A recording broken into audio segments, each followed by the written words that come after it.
Hello, everyone. In this video, we will introduce the data structure stacks. We're going to see how we implement it in Python. We know the stack is a data structure that holds data, but the data are last in, first out. So like here, animation, so you have a data and you're going to push 45, you're going to push 12, and you're going to push 25, but when you pop it out and you go from the top, and you can peek and to see the element at the top, but not pop it. So this is the element. All right, so this is the data structure, and it holds a lot of data. And now we're going to design the stack as this. We're going to implement the stack using a list. So here, we're going to store the data internally in the stack using a list. And providing this, all these methods is empty, peek, push, pop, and get size. So this is our implementation of the stack. So here is initially, when you create a stack, you have empty list to store data. And this is check if it's empty. So it is simply to look at self dot. So this is the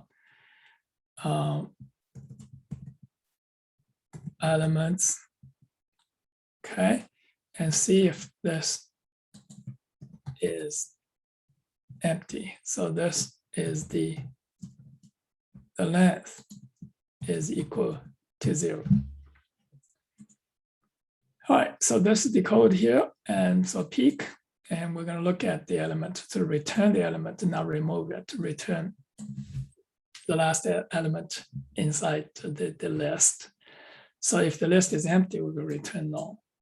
So push, we're going to push it to the end of the list.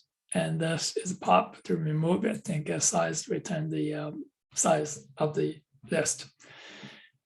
That's the implementation. And we write a test code, and we're going to push the numbers here. So here we have the stack. So we have this stack, and we're going to push and the numbers to the stack.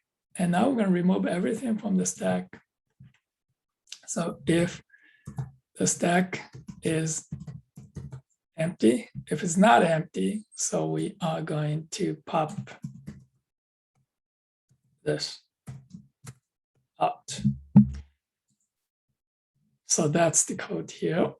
And that is all for this video on stacks. We design and implement a stack and write a test code to use the stack class. Thank you for watching this video. See you on the next video.